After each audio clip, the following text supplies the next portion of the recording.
Folks, what the crap's going on? HeirofCarthage here. I promised you something new. This was actually the idea of Sol Invictus, and I told you that he had something new in mind for you, and I think you're going to like this. This is actually his live play of a battle. This is going to be Suebi versus Pontus.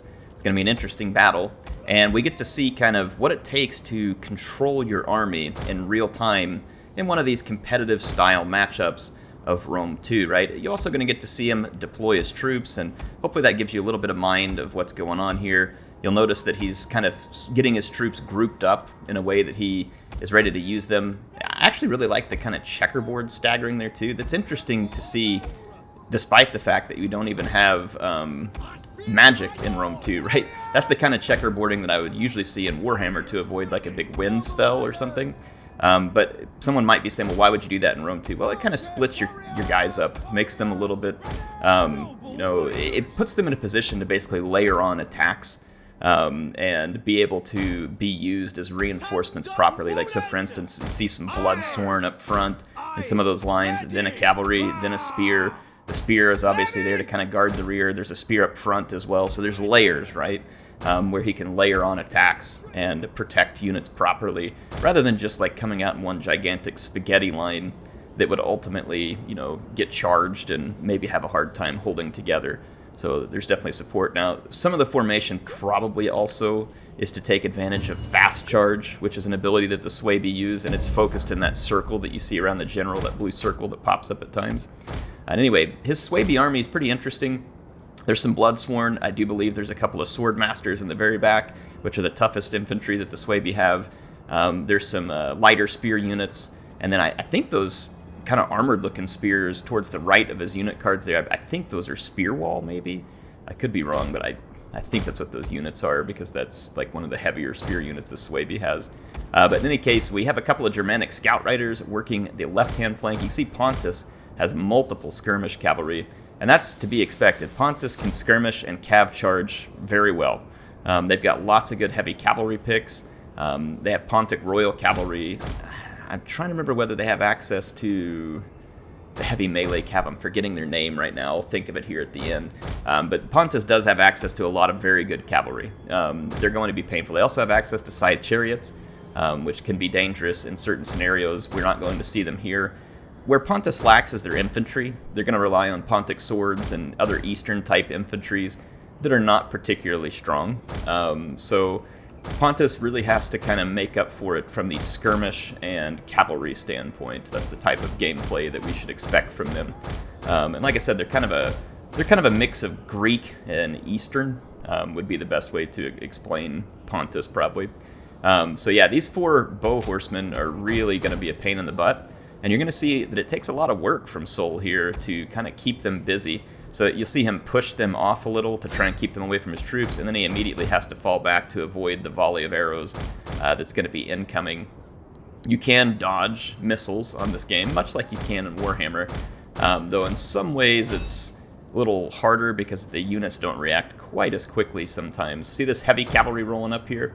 That's I don't know the exact cavalry there, but that's going to be some heavy melee cav that was moving towards him. So did a nice job of running it back, right? So there was a feint coming in, he ran it back, but he also stayed out of the trap that was obviously laid there for him to get shot up by the horse archers. You can see there he was just a hair late on that reaction, but good reaction on the next volley, gets his horsemen out with minimal losses there. He's drawing ammunition off of those bow horsemen, and then you can see him just kind of repositioning his army, not wanting to engage too early. But one of the things he's going to have to be aware of, you're now seeing more cavalry split out to his right flank. So he's got heavy cavalry on his right and his left. And the Pontic General is a heavy cav unit that's still under the center too. So the Suebi are going to be at risk of getting busted up early in a melee by heavy cavalry. And then also his slingers, which are here in the middle, trading shots with Pontus as well. He's going to have to keep them safe. And all of that's going to be tricky. But again, this gives you an opportunity to see what kind of micro it takes. But you'll see him kind of just constantly working across his army, giving units orders, and doing his best to react to what's coming. Here comes the fast charge. So he sees Pontus coming in with the engagement. He clicks the fast charge, and he's now getting charge orders off to his infantry. And then he's going to start using his cavalry to again screen that flank. And then we're going to start seeing secondary units coming forward for the charge as well. So initially you can see him taking those spears in to absorb the charge. Pontus does come in with the heavy melee cav like I expected, and you're going to see that spear unit right up there in the middle get wrecked from that charge, but you can see there's an immediate follow-up coming from the heavier infantry. I believe that was a Swordmaster that's going forward now.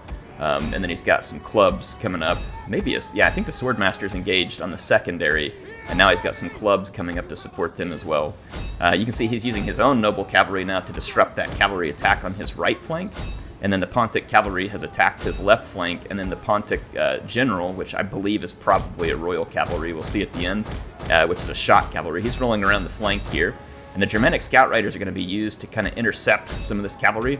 They're going to get hurt pretty bad, but there's spear support there, and there's noble riders that he pulled out. And look how he got that charge into the Pontic general there with the noble riders. And then immediately he takes his own general.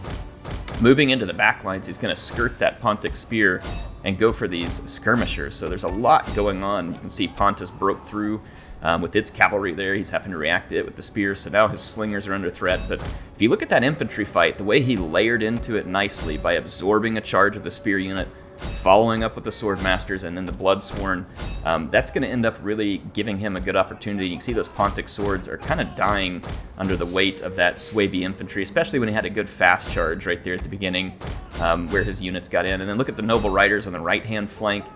They are knocking out that heavy cavalry along with the spear. So again, nice job supporting with infantry.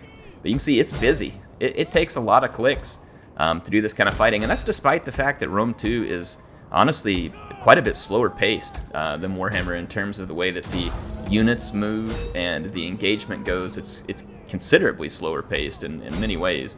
It's not, I wouldn't call it like outright slow. I think Medieval 2 probably had like an even slower pace in some ways. But yeah, Rome 2 just plays at a slower pace. But that said, you can see here that doesn't mean that it doesn't take active engagement from the player to be successful. It takes a lot of that engagement in order to be successful, and you can see a lot of combined arms use. I like how, and maybe Sol would say differently, but it doesn't look like there's a lot of panic here. He's kind of just bouncing. You can see where the cursor's going, so clearly he's kind of bouncing between different areas on the battlefield, issuing an order, and then checking the next spot, and just kind of continually moving around and responding as best he can to all the things going on. And so like here comes another noble rider. You can see how strong that Pontic, it was a Pontic royal cav, we just saw it right there. So it's a tough cavalry unit. His own general did a good job there coming in and rear charging, pinning stuff down, and it's going to move on and go for the general as well. The Noble Blood Cavalry, that's the name of the heavy cavalry I was trying to think of earlier. So yeah, Pontus has the Noble Blood Cavalry, very good heavy melee cavalry. So that was why the Suebi had to be careful. I mean, it's probably on par in most ways with the Suebi Noble Cavalry, but remember there was 4 of them versus I think only 2 or 3 noble riders from the Suebi, so it was definitely, working his way with support. But again, the spear units made for great support here, and Pontus is getting wrapped up. I mentioned earlier that their strength is going to be in the cavalry charges and the missiles. And the cavalry charges started off good. Pontus started to gain some early momentum, but it got slowed down by the Suebi as they layered in those next charges, following up the initial attack, and the Suebi turned the tide essentially and was able to get over the fact. Put a little hard out there. So yeah, a nicely played battle. And again, it can be a tough matchup. The Suebi are a very light faction, and that heavy cavalry from Pontus, it hurts. Maybe a Median cav here with these others. I think some Noble Blood, and this other one might be the Median cavalry, which is a slightly lighter version of the Noble Blood, but still a dangerous cavalry. And then the Pontic Royal cav, plenty of swordsmen, a couple of mercenary Celtic swords there as well. A Thurio spear, it looks like. So plenty of dangerous units there for Pontus. Nicely played by Sol with his Suebi. Again, hopefully this is informative to you all to see how does a player have to react to be successful with these builds. How do they set up their army to be successful? When do you take in a second line, and when do you go advance your first line? But I thought it was very nice here to see all that. Hopefully this was informative to you all too. I know I commented on it, but you may see things that I didn't comment on either. Hope you all enjoyed it. Appreciate Sol Invictus sending it over. HeirofCarthage signing out for now.